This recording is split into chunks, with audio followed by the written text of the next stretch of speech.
கேட்டிங்களா? மாப்பிள்ளை வீட்டுக்காரங்க வந்துட்டாங்க. ஸ்ருதி நீ போ, நீ வந்தவங்கள சமாளி. நான் அப்பாவை குளிக்க வச்சு கூட்டிட்டு சரி சரி. ஆனா இந்த விஷயம் இன்னும் முடிவுக்கு வரல. ஃபங்க்ஷனுக்கு அப்புறம் நான் மறுபடியும் பேசுவேன். அப்போ நீ என்ன தடுக்க சரி கூடாது. நீ போ. வணக்கம் அங்கிள். வணக்கம் ஆண்டி. வணக்கம்மா.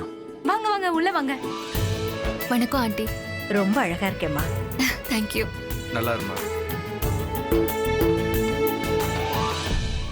தீபக், அது நேத்து நடந்ததுக்கு சாரி. It's okay. ஆனா அவ்வளவு சீக்கிரம் உன்னை நான் மன்னிக்க மாட்டேன். நேற்று எனக்கு நேர்ந்த இழப்பை ஈடுகட்டிடு. அண்ட் பிரீதா, இன்னைக்கு ஈவினிங் எப்படி நாம லவ் பேர்ட்ஸ் ஆயிட போறோம். ஓகே தீபக், பேசினது போதும், நேரமாகுது, வாங்க. இதோ வந்துட்டேம்மா. ஆமா, ரகுவீர் எங்க ஆளை காணோம்? இதோ பேரை சொன்ன உடனே ஆள் வந்து நிக்கிறாரு. வாழ்த்துக்கள் வாழ்த்துக்கள், உங்க பொண்ணோட நிச்சயதார்த்த வாழ்த்துக்கள். ஏய், மாமா, பாத்து ஒன்றும் இல்லை. ஐயா, நிச்சயதார்த்தத்துக்கு நேரமாகுது. தீபக், வாப்பா, சடங்கு ஆரம்பிக்கலாம். வா வா. தூரமா. அப்புறம் சம்பந்தி, வீட்டு பத்திரமெல்லாம் ரெடி பண்ணிட்டீங்கல்ல? எல்லாம் தயாரா இருக்குங்க. வாங்க வாங்க.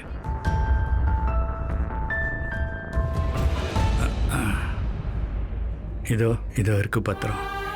நீங்க எப்படி சொன்னீங்களோ அதே மாதிரி நான் பத்திரத்தை ரெடி பண்ணிட்டேம்மா. என்னோட 2வது பொண்ணு சிருஷ்டியவும். அவங்கள பத்தி நீங்க ஒண்ணும் கவலைப்படாதீங்க. உங்களோட 2 பொண்ணுங்களும் எங்க வீட்ல ரொம்ப பாதுகாப்பா இருப்பாங்க. அதுவும் இல்லாம இந்த பத்திரத்தை வச்சு உங்க மாப்பிள்ளையோட பிசினஸுக்கு தான் நாங்க ஸ்பெண்ட் பண்ண போறோம். அதுவும் உங்க பொண்ணு வாழ்க்கைக்காக தானே. என்ன நடக்குதுங்க? என்னப்பா அது? இல்லை இல்லை, அது ஒன்றும் இல்லை. எல்லாம் நல்லதுக்கு தான் நடந்துக்கிட்டு இருக்கு. நீ சின்ன பொண்ணு, நீ ஒன்றும் இதில் தலையிடாத. நான் தலையிடுவேன்ப்பா. ஏன்னா இது என் செக்யூரிட்டி பிரச்சனை. நீங்க என் அக்கா மாமியார் கிட்ட என்ன பாத்துக்க சொல்றீங்க? நீங்க பாட்டுக்கு என்னோட வாழ்க்கையை யார் கையில வேணாலும் ஒப்படைச்சிருவீங்களாப்பா? இங்க நடக்கிறதெல்லாம் நானும் பார்த்துட்டு தான் இருக்கேன். நீங்க நம்ம பணம் வீடெல்லாம் இவங்க பேர்ல மாத்திட்டு இருக்கீங்கல்ல. எப்படிப்பா இப்படி ஒரு காரியத்தை நீங்க பண்ணுவீங்க? என்னாச்சு? என்ன விஷயம்? உன் கல்யாணத்துக்கு அப்பா வரதட்சணை கொடுக்கறாரு, அப்படியே என்னையும் பலி கொடுக்கறாரு. பட் ஐ அம் சாரி, அப்படிலாம் எதுவும் நடக்காது. எனக்கு என்னோட பங்கு வேணும். அப்பா இந்த வீட்டை உன்னோட இன்லாஸ் பேர்ல எழுதுறாரு. என்னோட இன்லாஸ்க்கு எதுக்காக நம்ம வீடு வேணும்ங்கறாங்க? ஏன்னா உன்னோட வருங்கால புருஷனுக்கு லைஃப் செட்டில் ஆகணுமா? அப்பா உன்னை செக்யூர் பண்ணணும்னு நினைக்கிறாரு. ஆனா எனக்கு இந்த மொத்த பிளானுமே கிரேசியா தெரியுதா? இது மூலமா எனக்கு நம்ம செக்யூரிட்டி இல்ல, நம்மளோட அழிவு தான் தெரியுதா? மொத்த வீடியோ அவங்க பேர்ல எழுதி வைக்கிறாரு. யாராவது இப்படி பண்ணுவாங்களா சொல்லு? எனக்கு 2 விஷயம் கிளியரா தெரியுது. முதல் விஷயம் என்னன்னா, நீங்க எங்களை மொத்தமா அழிக்கணும்னு நினைக்கிறீங்க. அதனால தானே இப்படி எல்லாம் பண்றீங்க. காலம் முழுக்க நான் உங்க வீட்ல இருக்கணும்ல? சே, வாய் மூடு. உன்னை கடைசி வரைக்கும் என்னால கவனிக்க முடியாது. எனக்கு தெரியும். பிரீதா அக்கா தான் உங்களுக்கு முக்கியம் இல்ல. ஆனா நான் உங்களை அப்படி பண்ண விட மாட்டேப்பா. பணம் உங்களோட தான் இருக்கலாம், ஆனா அதுல சம உரிமை எனக்கும் இருக்கு. நீங்க என்னோட அப்பா, என்னையும் நீங்க தானே பெத்தீங்க. இன்னைக்கு என்னோட பாரத்தை சுமக்க முடியாதுன்னா என்ன அர்த்தம்? பிரமாதம்பா. ஒரு நிமிஷம் ஸ்ருதி, வீட்டெல்லாம் யாரும் விக்கல. அப்படியே இருந்தாலும் அந்த பணத்தை எடுத்துட்டு போய் ஏன் புருஷ வீட்டுக்கு நான் ஏன் கொடுக்கணும்? அதானே?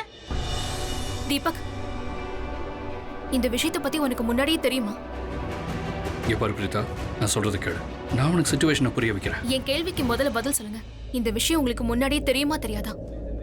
எனக்கு தெரியும் பிரீதா. நமக்கு ஒன்று வேணும்னா எங்க அம்மாவுக்கும் கண்டிப்பா ஒன்று வேணும். அந்த மாதிரி நடக்கும்போது கண்டிப்பா இந்த மாதிரி விஷயங்கள்லாம் நடக்க தான் செய்யும். ஒரு சாதாரண விஷயத்தை எதுக்கு எவ்வளவு பெரிய இஷ்யூ ஆக்குறோம்? ஏன்னா இது இஷ்யூ தான், ரொம்ப பெரிய இஷ்யூ. எங்க அப்பா இந்த கல்யாணம் நடக்கணும்னு சொன்னாரு. அதுக்காக தான் நான் இந்த கல்யாணத்துக்கே சம்மதிச்சேன். ஒரு குடும்பத்துல இந்த மாதிரி பெரிய முடிவுகள் எப்படி எடுப்பாங்கன்னு தெரியுமா? மிடில் கிளாஸ்ல பிறந்த ஒவ்வொரு பொண்ணும் இந்த மாதிரி சிச்சுவேஷனை ஒவ்வொரு தடவை ஃபேஸ் பண்ணுவா. அவ தன்னோட எதிர்பார்ப்பு, சந்தோஷம் எல்லாத்தையும் ஒதுக்கி வைக்க வேண்டியதா இருக்கும். ஆனா நான் அப்படிப்பட்ட பொண்ணு கிடையாது. என்னோட இயல்புக்கு மாறா என்னால நடக்க முடியாது. என்னால இது முடியாது. ஆனா நான் ஒரு விஷயத்தை தள்ளி வச்சேன். காதலுக்காக காத்திருக்க வேண்டான்னு நினைச்சேன். ஏன்னா உண்மையான காதல்லாம் இப்ப யாருக்கு கிடைக்குது? அதெல்லாம் பிலிம்ல தான் நடக்கும். அதனாலதான் நான் எந்த மாதிரி எதிர்பார்ப்பையும் மனசுல வளர்த்துக்காம உங்களை கல்யாணம் பண்ணிக்க சம்மதிச்சேன். ஆனா ஒன்னே எதிர்பார்த்தேன், மரியாதை. ஏன்னா எங்க அப்பா கிட்ட பணம், சொத்து எதுவும் கிடையாதுன்னு உங்களுக்கு தெரியும். நீங்க எல்லாம் பொண்ணு கேட்டு வர்றப்போ வரதட்சணையை பத்தி ஒரு வார்த்தை கூட பேசலையே. அதனால்தான் நான் தேங்க் காட் காதல் கிடைக்கலன்னா என்ன இப்போ நல்ல வாழ்க்கை கிடைக்குதுன்னு நினைச்சேன்.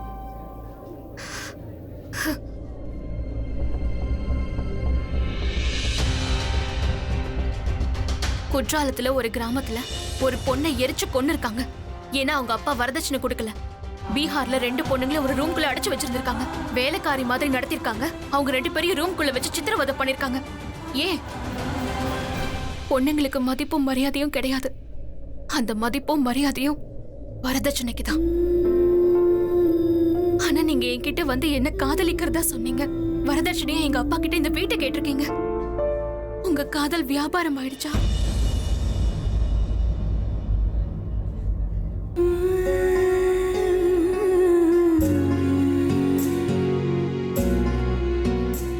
அப்பா, என்ன மன்னிச்சிருங்க. உங்களுக்கு கஷ்டமா தான் இருக்கும். ஆனா நான் இந்த கல்யாணத்தை செஞ்சுக்க மாட்டேன்.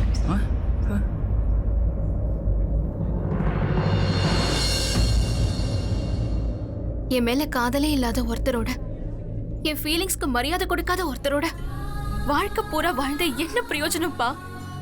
அதுல எந்த அர்த்தமும் இருக்காது. பிரீதா, ஒருத்தன் என் அப்பாவோட வீட்டை வாங்கணும்னு நினைக்கிறவன, தங்கச்சி வாழ்க்கையை கேள்விக்குறியாக்கணும்னு நினைக்கிறவன, அவனை எப்படிப்பா என்னால புருஷனாவும் என் வாழ்க்கை துணையாவும் என்னால ஏத்துக்க முடியும்? ஒரு உறவுல மரியாதை இல்லைன்னா அந்த உறவு நீடிக்காதுப்பா. குருவி கொடு மாதிரி இருக்கிற என் வீட்டை அழிக்கணும்னு நினைக்கிறவன நான் எப்படிப்பா மதிச்சு குடும்பம் நடத்த முடியும்? ஐம் சாரிப்பா, என்னால அவனை கல்யாணம் பண்ணிக்க முடியாது. என் அப்பாவை நடுத்தெருவுல நிக்க வச்சு என் தங்கச்சி வாழ்க்கையை கேள்விக்குறியாக்கிட்டு என்னால இந்த கல்யாணத்தை பண்ணிக்க முடியாது. உன்னோட தங்கச்சி வாழ்க்கையை யார் இங்க அழிச்சா? அவன் நம்ம கூட நம்ம வீட்லயே இருக்கட்டுமே. உங்க அப்பாவோட பொறுப்பையும் நான் ஏத்துக்கிறேன். இல்ல, நீங்க சொல்றது தப்பு. என்னோட அப்பா என்னோட பொறுப்பு. அப்புறம் இந்த வீடு அவரோடது. உங்களோட ஃபியூச்சருக்காக என் ஃபேமிலி ஃபியூச்சரை என்னால அழிக்க முடியாது தீபக்.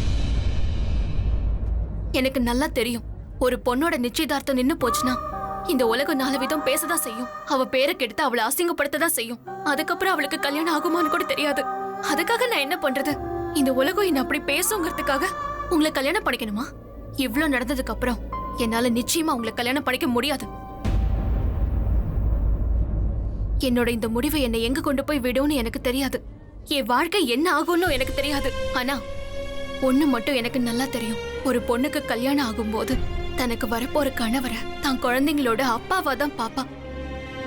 நாளைக்கு நான் என் குழந்தைங்க கிட்ட என்ன சொல்லுவேன்? எந்த பண்புகளை சொல்லி அவங்கள நான் வளர்ப்பேன்? காதலுக்கு பல நிறங்கள் இருக்கு. காதலுங்கிற பேரை வச்சு ஒரு முறை நான் விட்டு கொடுத்தாலும் மரியாதைன்னு ஒண்ணு இருக்கு. அது நிச்சயம் வராது. நீ என்ன இந்த கல்யாணத்தை வேணாம்னு சொல்றது? நானே இந்த கல்யாணத்தை நிறுத்துறேன்.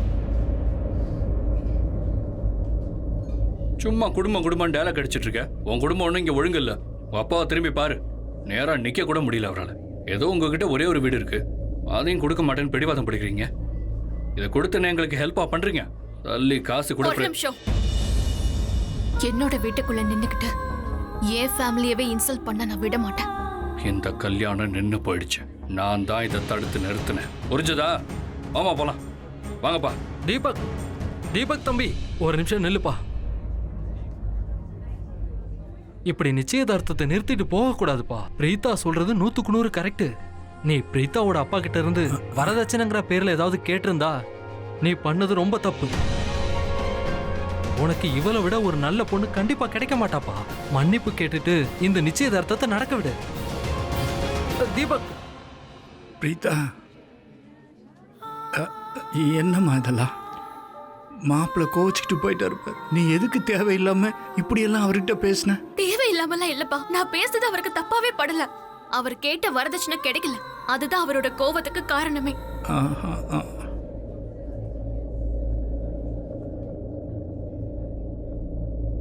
அக்கா, இந்த கிஃப்ட்ஸ் எல்லாம் என்ன பண்றது? இதெல்லாம் கொடுத்தவங்களே திரும்ப எடுத்துட்டு போயிருவாங்களா? என் கல்யாணம் நின்னு போச்சு. உனக்கு இந்த கிஃப்ட் முக்கியமா? கல்யாணம் நின்னு போனது நல்ல விஷயம் தான். ஆனா கொடுத்த கிஃப்ட்டை எடுத்துட்டு போறது தான் நல்லா இல்ல. இங்க பாரு, ஒரு நல்ல விஷயம் நடந்து அது கூட நமக்கு கிஃப்டும் கிடைக்குதுன்னா அது நமக்கு டபுள் ப்ராஃபிட்கா. ப்ராஃபிட் தான் தெரியுதுல உனக்கு. அட என்னக்கா நீ? அக்கா, வந்தவங்க எல்லாம் அவங்க கிஃப்ட் எல்லாம் விட்டுட்டு போயிட்டாங்க. நான் ஓபன் பண்ணி பாக்குறேன். பிரீதா, அப்பா. என்ன காரியம் பண்ணிருக்க நீ? அப்பா, நான் என்ன பண்றேன்னு தெரிஞ்சுதான் பண்ணிக்கிட்டு இருக்கேன். அப்பா என்கிட்ட இந்த வீடு மட்டும்தான் இருக்கு. அப்பா. நான் உங்க 2 பேரையும் செட்டில் பண்ணணும்னு நினைக்கிறேன். ஐயோ Come on, பா. என்ன நினைச்சிட்டு இருக்கீங்க? நான் இந்த ஃபங்க்ஷன்ல ஏன் அப்படி பேசினேன்? நீங்க எல்லாத்தையும் அக்கா பேர்ல மாத்துறீங்கன்றதுக்காகவா? இல்ல எனக்கு சொத்துல பங்கு வேணும்ன்றதுக்காகவா? அப்படிலாம் இல்லப்பா. நான் ஜஸ்ட் நாடகம் தான் ஆடினேன். அந்த குடும்பத்துக்கிட்ட இருந்து அக்காவை காப்பாத்தணும்னு நினைச்சா அதனால தான் அப்படி பண்ணேன். கல்யாணத்துக்கு அப்புறம் அவங்க வேற ஏதாவது டிமாண்ட் பண்ணா? நீ கொஞ்சம் சும்மா இருந்திருந்தா எல்லாம் நல்லா இருந்திருக்கும். என்ன? நீ எதுக்காக இந்த பிரச்சனையை கிளப்புன? அப்பா இல்ல, இவளாலதான் இன்னைக்கு உன் கல்யாணமே நின்னு போச்சு. ஓகே அக்கா ரிலாக்ஸ். அப்பா பேசாம நீங்க ஒண்ணு பண்ணலாமே, ஒரு பெக் சாப்பிட்டு நிம்மதியா தூங்குங்க. நானே உங்களுக்கு கொடுக்குறேன்ப்பா. இதோ இங்க இருக்கிற சேர் பிடிச்சுக்கோங்க. அவ்வளவுதான்.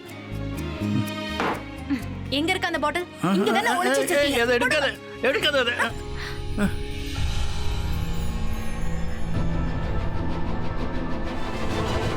இது என்ன மருந்து பாட்டில்?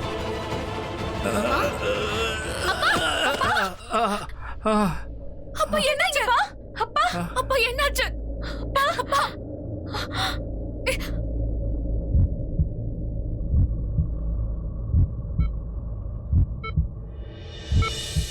ரகுவீர் சாருக்கு பிரெயின் கேன்சர். இப்போ அவரு கேன்சரோட கடைசி கட்டத்தில் இருக்காரு. அதனால தான் அடிக்கடி தலை சுத்தல் வந்து அவர் கீழே விழுறாரே தவிர குடிக்கிறதுனால கண்டிப்பாக கிடையாது.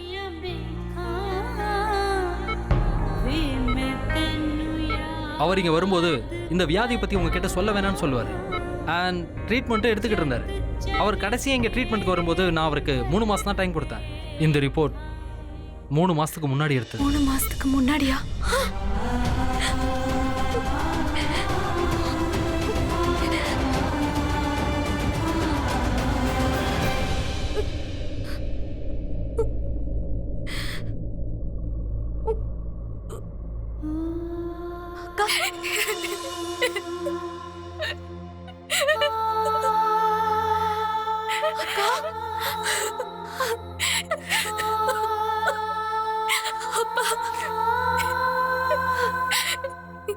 இப்ப எனக்கு எல்லாமே புரிஞ்சு போச்சு ஸ்ருதி.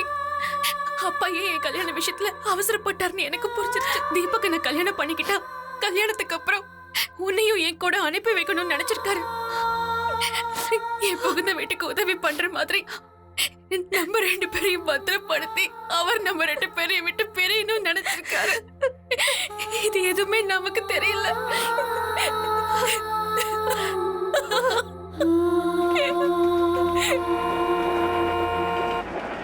என்னாச்சுக்கா? ஏன் அழற? பழைய விஷயங்கள்லாம் நினைச்சிட்டு இருக்கியா? ப்ளீஸ்க்கா மறந்துரு. அக்கா அங்க பாரு, ஸ்டேஷன் வந்தாச்சு. மும்பைக்கு வந்துட்டோமா? மும்பை தான்க்கா இது. கம் ஆன் கா, let's go.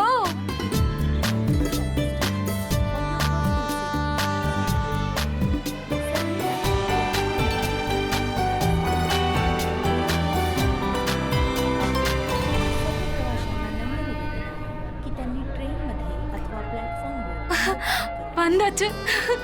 Thank you thank you. Excuse me, போலாமாக்கா?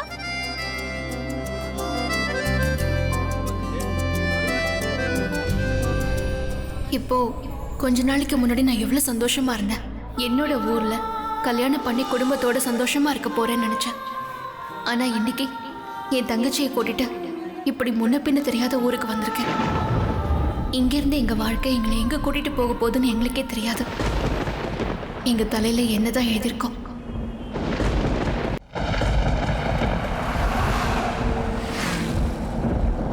மன்னிச்சிருங்கப்பா, நான் உங்களை தப்பா புரிஞ்சுக்கிட்டேன். ப்ளீஸ் பா, என்ன மன்னிச்சிருங்கப்பா.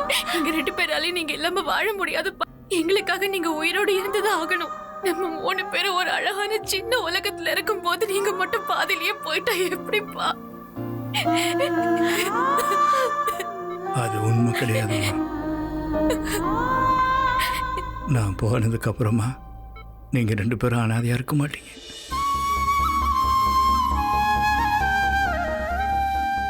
நான் இந்த விஷயத்தை உங்க 2 பேருக்கும் சொன்னதே இல்லை. ஆனா இப்ப சொல்ல போறேன். உண்மை, இது ரொம்ப பெரிய உண்மை. உங்க அம்மா உயிரோட தான் இருக்கா. என்ன? ஆமாம்மா, உண்மைதான். நம்ம 3 பேரை தவிர உங்களுக்கு இன்னொரு குடும்பம் இருக்கு. உங்க அம்மா இருக்கா, ஒரு பாட்டி இருக்காங்க, உங்களுக்கு ஒரு அக்காவும் இருக்கா. சிருஷ்டி, சொல்லுங்கப்பா. ஒருவேளை எனக்கு ஏதாவது ஆயிடுச்சுன்னா ப்ளீஸ் அப்படி பேசாதீங்கப்பா, அப்படி பேசாதீங்க. நீங்க 2 பேரும் அந்த குடும்பத்தோட போய் சேர்ந்துரும். அண்ணப்பா, எங்க அம்மா எங்களை விட்டு எப்போ போயிட்டாங்கன்னு தானே சொன்னீங்க. அவங்களுக்கு எங்க ஞாபகம் வந்ததே இல்லையே. எங்களை பார்க்க ஒரு தடவை கூட வந்ததில்ல. இன்ஃபேக்ட் நீங்க வேணான்னா அவங்க உங்களை கழுத்தை பிடிச்சி தானே வெளியில தள்ளினாங்க. இப்ப நாங்க எதுக்கு அவங்க கிட்ட போகணும்? என்னை மன்னிச்சிருங்கம்மா. நான் என் வாழ்க்கையில் உங்ககிட்ட நிறைய பொய் சொல்லிட்டேன். நான் உங்க 2 பேரோட பார்வையில் கெட்டவனா தெரியக்கூடாதுன்னு நினைச்சேன். இன்னொரு ரகசியம் இருக்கு. என்னப்பா? நான் உங்க பெரிய அக்கா பிரக்யாவை சந்திச்சேன். கொஞ்ச நாளைக்கு முன்னாடி. யார் இவங்க 2 பேரும்?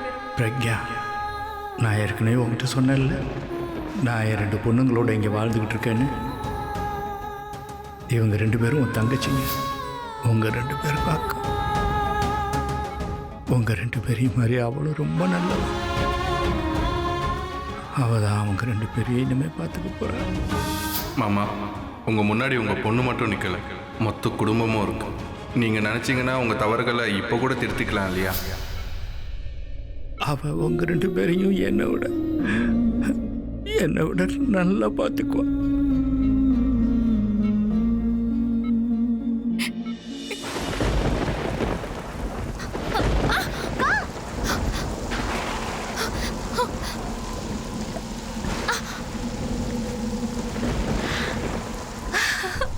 மும்பை.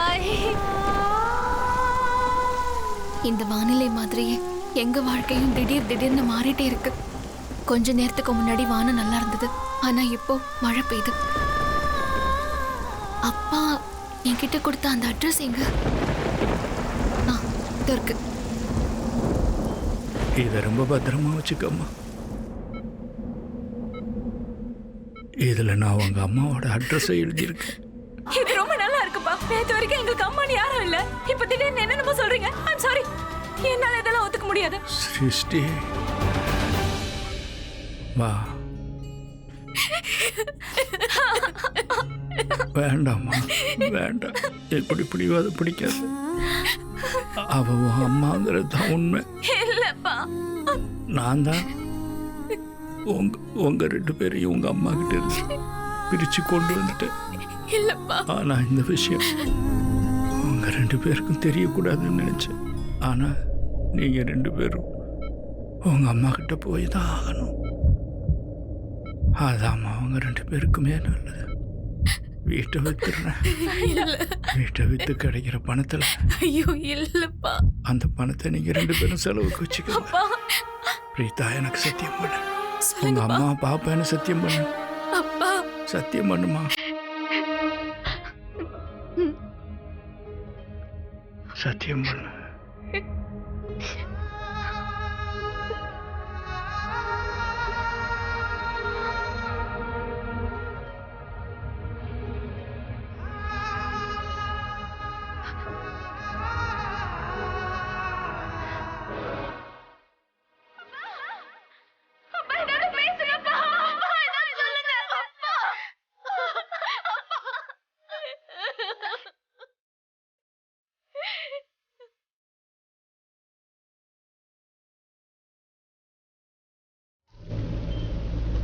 Oh no. கா, not this address. நாம இங்க போக மாட்டோம் நான் நம்புறேன். ஆமா ஸ்ருதி, அப்பா நம்பரையும் அட்ரஸையும் கொடுத்துட்டாரு. ஆனா நம்ம அம்மா எப்படி இருப்பாங்கன்னு தெரியலையே. கரெக்ட். பெத்த பொண்ணுங்க நம்ம 2 பேரையும் அவங்க பார்த்ததே இல்ல. கரெக்ட். நானும் அவங்கள பார்க்க போக விரும்பல. குட். ஆனா நான் அப்பாவுக்கு சத்தியம் பண்ணி கொடுத்துருக்கேன். அது அவரோட கடைசி ஆசை. அதனால நான் ஸ்ருதிக்கு இந்த விஷயத்தை பத்தி கொஞ்சம் கொஞ்சமா புரிய வைக்கணும். ஒரு தடவையாவது நாங்க அவங்கள போய் பார்த்ததான் ஆகணும். அவங்களோட எந்த உறவையும் வச்சுக்க நாங்க விரும்பலன்னு சொல்றதுக்காகவாவது நாங்க அவங்கள பார்க்கணும். என்னக்கா, வீட்டை வித்த மொத்த பணத்தையும் நம்ம கையிலே வச்சிருக்கலாம்ல. அப்படி மட்டும் வச்சிருந்தோம்னா இப்ப நம்ம இந்த நிலைமையில இருக்க வேண்டாம்லக்கா. சொத்தை விட அப்பாவோட மான மரியாதை தான் நமக்கு முக்கியம். அவர் வாங்கின கடன் எல்லாத்தையும் நம்ம திருப்பி கொடுத்து தானே ஆகணும். இல்லைன்னா கடன் கொடுத்தவங்கலாம் அப்பாவை ஏமாத்துக்காரன் அது இதுன்னு தப்பா பேசுவாங்க. நீ ஏன் தான் இப்படி இருக்கியோக்கா? எப்போ அடுத்தவங்கள பத்தி மட்டும் தான் யோசிப்பல்ல, நம்ம லாபத்தை பத்தி யோசிக்கவே மாட்டியா? ஒண்ணு தெரியுமா ஸ்ருதி, நமக்கு பிரச்சனை வரும்போதெல்லாம் வாழ்க்கை நமக்கு ஏதாவது ஒரு லெசனை கண்டிப்பா சொல்லி கொடுக்கும். ஒரு பெரிய கஷ்டம் வந்து நம்மள சுக்குநூறா உடைக்கும் போது நம்மளாதான் எழுந்து அந்த உடைஞ்ச துண்டுகளை ஒண்ணு சேர்க்கணும். அதுவும் ஆஸ் அ டாக்டரா நானும் அதை தானே பண்ணணும். ஓகேக்கா, புரிஞ்சு போச்சு.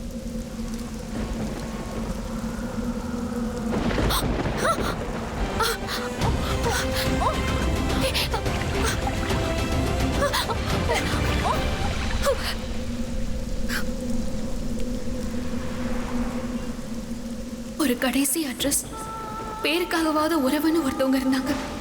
இப்போ அதுவும் போயிடுச்சு. இப்போ எங்க கிட்ட அதுவும் இல்லையே. அது எங்க அப்பாவோட கடைசி ஆசையாச்சு. நான் இப்போ அதையும் தொலைச்சிட்டேன். நான் என் சொந்த ஊரை விட்டுட்டு வந்துட்டேன். ஏன்னா அந்த ஊர்ல தான் என் அப்பா அவர் உயிரை விட்டாரு. அந்த ஊர் என்னோட எல்லா ஹாப்பி மெமரிஸையும் வலியா மாத்திடுச்சு. இப்போ என் முன்னாடி நிக்கிறது இந்த புது நகரம்.